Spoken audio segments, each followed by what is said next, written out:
kunci utama cara menghadapi floating. Oke, nomor satu, ketahui dulu tren secara fundamental ataupun teknikal. Selalu kita sampaikan di webinar sekarang maupun webinar yang kemarin sejak awal, bahwa pada saat bertransaksi di market, kalau mau aman, kalau mau good, kalau mau benar-benar feel safe and comfortable, you gotta follow the trend, must always, gitu loh. Karena apa? Balik-baliknya lagi, bicara tren ada 4, ya kan? Positif, negatif, sideways, unpredictable, ya kan? Pada saat tren itulah nanti kita akan benar-benar bisa nentuin, oh, nih pada saat gue floating nih, entah itu profit, entah itu floating profit atau floating loss, ini baiknya benar-benar saya tahan nih barang atau tidak. Apakah saya melakukan averaging atau tidak? Itu begitu. Contoh, nggak usah jauh-jauh. Ini sekarang webinar tanggal 17 ya sekarang ya, tanggal 17. Kemarin tanggal 16 itu tuh yang paling nyentrik sebenarnya pergerakan emas, ya kan? Nah, iya lagi. Jadi kalau misalnya bicara emas, jadi kita suka sampaikan kepada rekan-rekan trader yang suka banyak bertanya ke kita bahwa kalau misalnya bicara emas atau pasangan USD itu sebenarnya, ini bahasa kita nih ya, itu bicaranya itu ada yang namanya istilah triodente sama fordente. Apa itu triodente sama fordente? Jadi begini, euro, pound, Aussie kan sama-sama belakangnya US tuh, ya kan? Kalau kita bertransaksi major currency, oke? Satu naik, kecenderungan dua yang lain akan mengikuti, terkecuali kalau misalkan adanya fundamental yang besar bagi pair tersebut di negara itu. Baru tuh mungkin akan bicaranya jadi misalnya euro naik, Aussie naik, pound ternyata turun, gitu loh. Itu baru bisa terjadi. Cuman kalau secara normal, kalau rekan-rekan trader itu jeli memperhatikan, enak justru. Karena apa? Pound sudah naik, euro sudah naik, ternyata Aussie masih kotak-kotak aja nih di bawah. Terus milihnya yang mana? Ya pilih dong untuk bicaranya trading Aussie dollar. Karena apa? Kan ini udah dua naik nih. Oke, kalau misalnya rekan-rekan trader itu jeli memperhatikan kemarin, let's say kemarin nih tanggal 16 Juni 2022. Begitu rilis BOE rate, boom, itu langsung pound itu naik. Euro yang sama-sama berada di kawasan Uni Eropa naik nih perlahan tapi pasti. Sementara di sisi lain Australia lagi kurang secara kalender ekonomi lagi nggak terlalu rame gitu, lama terus kan. Ini udah naik nih, ini masih belum, ini ikutan naik Oke. Nah, bagaimana dengan emas? Sama.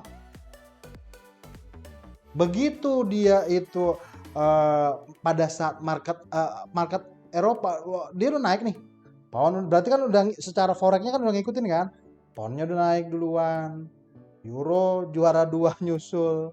Kemudian Aussie juara 3-nya. Fordente.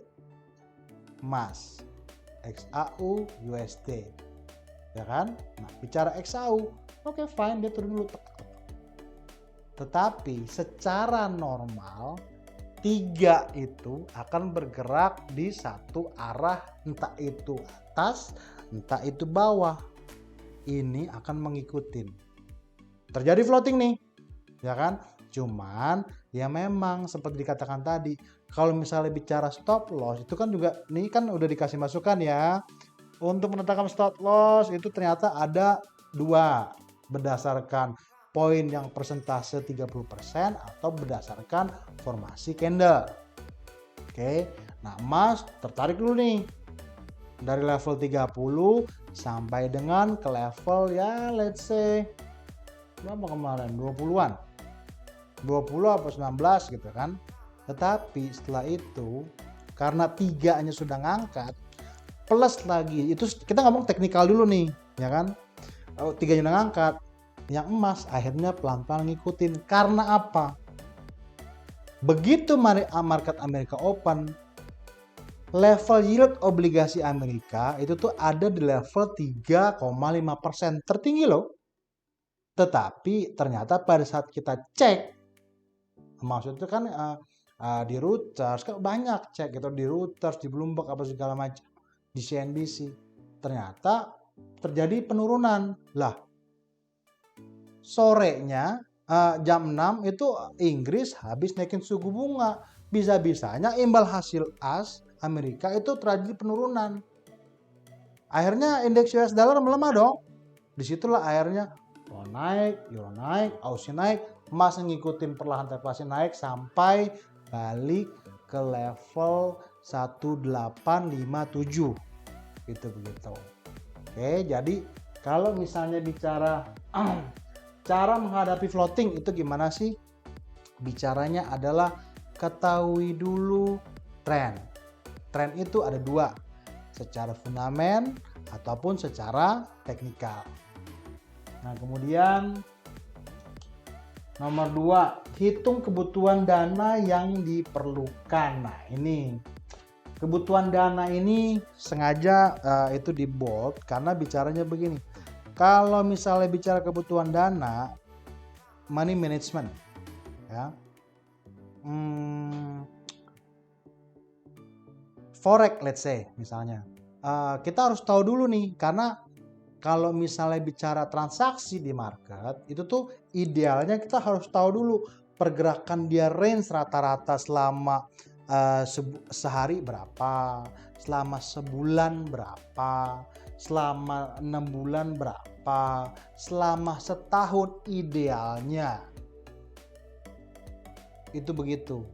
Jadi misalnya taruh kata pergerakan per A atau aset A ternyata selama setahun itu pergerakan sebesar 1000 poin atau 2000 poin selama setahun, ya kan? Boleh nggak saya hanya memiliki dana 100 poin atau 200 poin untuk trading? Ya boleh-boleh aja, fine-fine aja, bisa aja transaksi di market.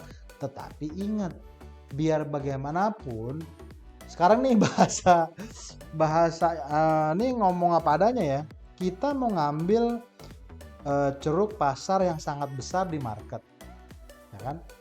High risk, high gain. Mungkin nggak kira-kira kita mau mancing ikan paus nih, tetapi umpan yang kita pakai itu tuh minim. Kira-kira make sense nggak? Paus tetapi umpannya itu ikan teri kecil. Ini ngomong apa adanya gitu loh. Oke. Kan bisa sih bisa, tetapi itu kasarnya 1 banding berapa persen orang atau trader yang bisa menuju ke sana. Gitu loh. Karena mungkin behind skinnya dia tuh sudah benar-benar mendedikasikan hidupnya untuk hanya melulu trading.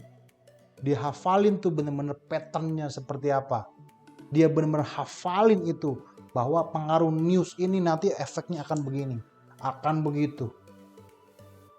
Bisa gitu loh. Tetapi kan nggak semua orang, ini kasarnya lagi nih, ada satu analogi. Semua orang bisa nyetir mobil toh. Semua orang bisa nyetir motor. Tetapi nggak semua orang bisa menjadi pembalap mobil atau motor yang profesional. Karena apa? Itu butuh effort yang lebih. Gitu loh. Ini ngomong fair, ini ngomong apa adanya gitu. Makanya untuk seperti itu bisa nggak sih? Ya balik-baliknya lagi apa? Kita juga harus being profesional dengan menghitung kebutuhan dana. Misalnya kita lagi masuk di suatu pair, let's say katakanlah yang tadi dikatakan pergerakan setahun ternyata dia itu menghabiskan 1000 poin. Berarti idealnya dana yang harus disiapkan kurang lebih 1000 poin karena akan berefek nantinya ke mengenai masalah cut loss, ke mengenai masalah cut and switch, mengenai masalah averaging, mengenai masalah locking. Itu akan embed itu ke situ. Gitu loh. Jadi kita harus hitung dulu kebutuhan dana yang dipakai untuk bertransaksi di market bagi pair tersebut berapa. Dengan harus mengetahui range. Misalnya emas rata-rata sehari 200-300. Berarti idealnya kalau saya permain day trader itu ada rumusnya kali 3. 200 atau 300 dikali 3 berarti idealnya itu harus ada 900. Itu begitu. Itu dalam keadaan normal. Ya kan? Kita harus antisipasi nih. Dalam keadaan yang tidak normal misalnya sehari 500 katakan. Berarti 500 dikali 3. Baru disitulah nanti akan nyaman bertransaksinya. Entah itu pada saat menahan floating profit, entah itu pada saat melakukan tindakan-tindakan dikala trader tersebut sedang terjadi floating loss. Nah kemudian di poin nomor 3. Masuk posisi berdasarkan trading plan yang terukur, jelas, dan akurat berdasarkan tren, support, dan resisten. Jadi begini rekan-rekan trader. Kalau misalnya bicara trading, banyak nih yang datang ke kita ya, maksudnya tuh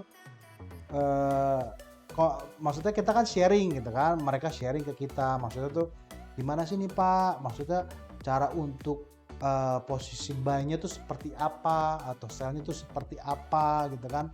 Nah kalau misalnya bicara masuk di market, sama seperti halnya rekan-rekan trader itu melakukan aktivitas. Begitu kita melek mata bangun pagi, kita kan langsung berplanning tuh.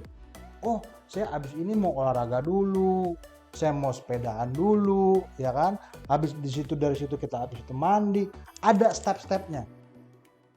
Begitupun itu juga dengan transaksi di market, ada trading plan-nya, ada rencananya. Oh saya mau melakukan buy seperti yang dikatakan tadi. Kalau kondisinya secara news A, B, C dan secara teknikal A, B, C, D.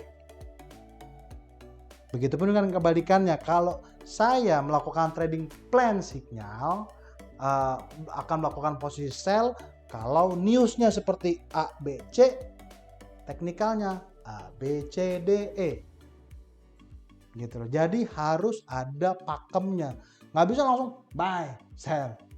Yang ya kusut gitu loh. Jadi rupanya banyak nih kita kan suka bertukar pikiran gitu kan.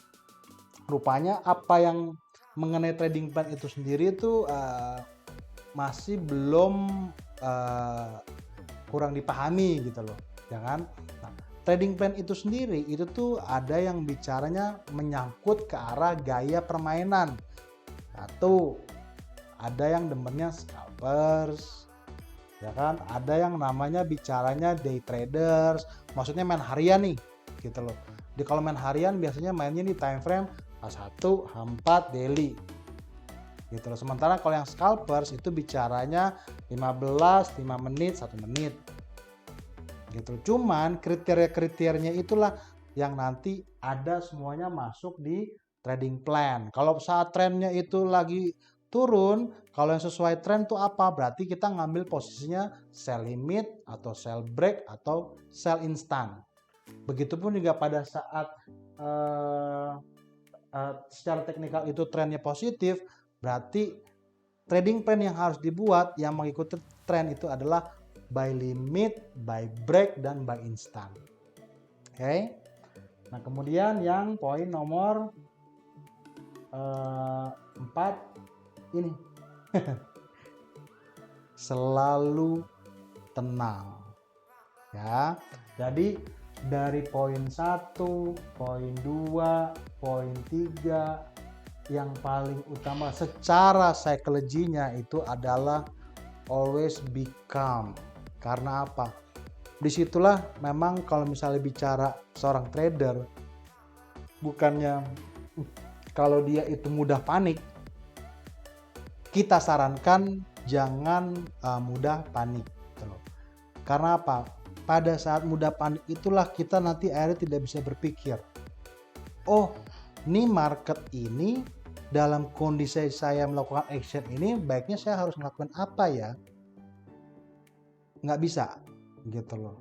Bukannya akhirnya juga jadi mati perasaannya, ya nggak juga gitu loh, ya nggak juga gitu. Tetap maksudnya tetap cool gitu loh. Nah, coolnya itu tuh bicaranya yaitu dia harus ngikutin 1, 2, 3 gitu loh. Kalau panik akhirnya wah dibingung nih, wah nih yang akhirnya sebenarnya ada juga metafor ya yang bicaranya tuh posisi sama, signal sama, tetapi kok hasilnya yang trader ini A ini loss, yang trader B ini malah tetap profit. Ada banyak banget gitu loh. Karena kan kita kan bicara kelas edukasi itu juga ada seperti itu, padahal trading plan sama nih yang kita keluarin itu begitu. Oke, jadi dari sini kunci utama 1, 2, 3, 4. Berarti ya semoga informasi yang kita sampaikan ini betul-betul berkenan dan bermanfaat bagi semua rekan-rekan trader sekalian. Oke.